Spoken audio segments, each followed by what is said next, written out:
Well, what's up, guys? I'm Noah with Tulster. Today I'm with Conrad again. He's the director of all things research and development, and he's going to be walking us through what is the final design of the ARC holster. Awesome. As he said, I'm the guy that takes the blame for it being late, so we can start there. Now, truthfully, I know we've expressed this in other videos, but this product has actually been in development for close to 2 years now. Not consistently, on and off, but it's got a lot of time put into it. So this is the final iteration. The only thing you might see change from this point on is this shape of this Tegris tab might change just a little bit. We're looking at that, but other than that, the hardware is going to be the same, the features are going to be the same. Yeah, and if you would, walk us through the Tegris tab. I know that none of our other holsters have something like this. If you want to just talk about a little bit of the why behind it. Yep. So this is the first holster we've done that has a dual overhook design. Initially, we just had them mounted next to each other here, and that does work, but when you put a concealment wing on too, you end up forcing the grip into the body, which pushes this front overhook out.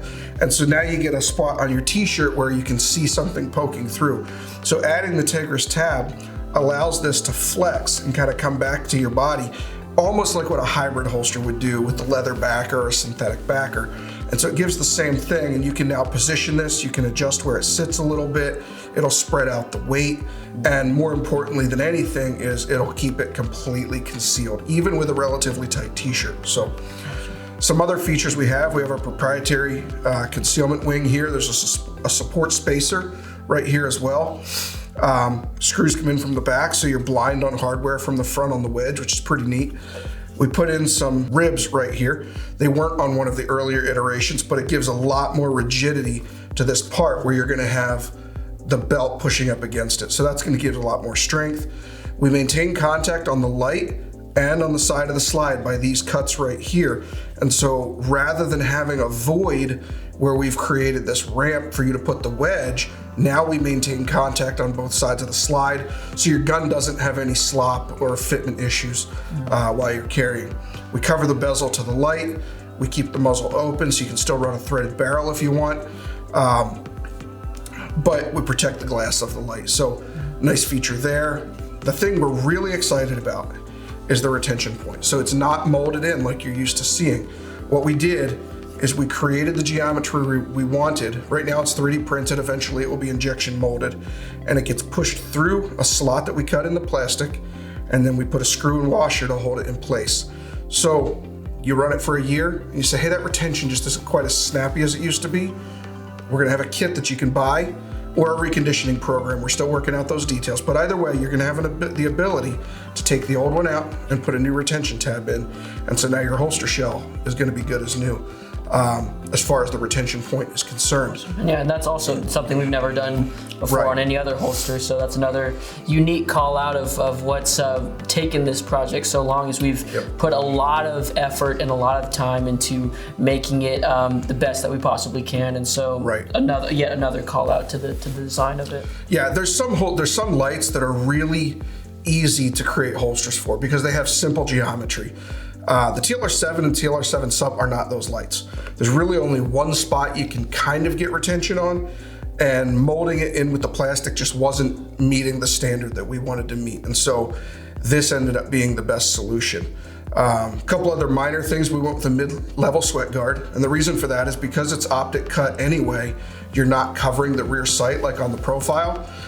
So rather than have the pain point of a taller sweat guard that's just gonna poke you in the gut anyway, we went with a mid guard. We may have an option for both later on, but we're starting with a mid guard. So 093 Kydex for rigidity. The longer guns, so this is for a Glock 19 TLR7 technically. It also fits a Glock 17 with a TLR7 HLX. The reason we did that is because the difference with the way we had this set up was less than a 1/4 inch difference because of the way we designed the geometry. We wanted to accommodate the HLX. And so at the end of the day, we said, you know what, we'll make it work for both. That's not to say we might not release a 19 TLR7 dedicated down the line if we see demand for it, but honestly, it's the difference between this length and that length. And so it's a good fit that works for both. Our release priority is going to be on the slightly longer models. So we're going to be doing the P365 XL TLR7 sub before the P365 TLR7, since both can fit in that same holster. The light is what determines the length. And so we're going to start with the longer version. Same thing with like the G48 TLR7 sub, the G43 will fit it as well. And part of that is that if you see where the overhooks mount and where the grip of the gun would be, we need to make sure that you're not hitting your knuckles on the wing.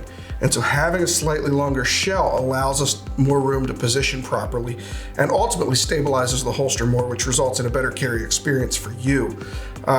So even if it is a little longer than your gun, you're actually getting a dedicated benefit out of it. Yeah.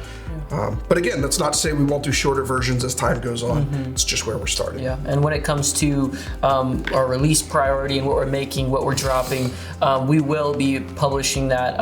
It might be in the description of this video. You can also see our social media channels as well for that. We'll be kind of keeping you in the know as models are releasing and in-stock notifications as well. Yeah. So if you want to go to our ARC listing right now on the website, although it's not live right now, you will be able to sign up for in-stock notifications. So the very second that we have your model and your gun in a holster, we will be sending you an email letting you know it's ready for purchase.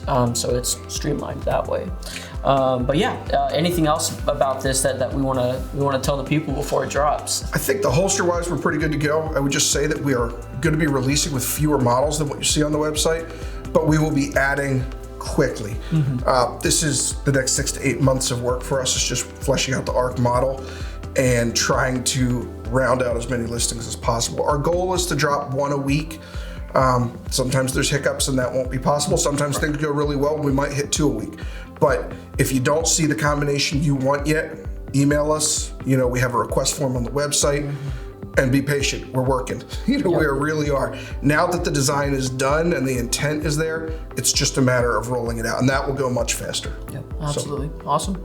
Cool. Well, we will keep you guys posted. As we've said before, this is the longest tease, the longest drop, and we've been hyping it up for some time, but we really do believe that it's going to be worth it, and it's going to be a quality product. So that you can carry with confidence. So we appreciate you for tracking with us. Drop some comments below about what you're thinking, what you're excited for, any thoughts or questions too. We welcome it all. And yeah, have a good day.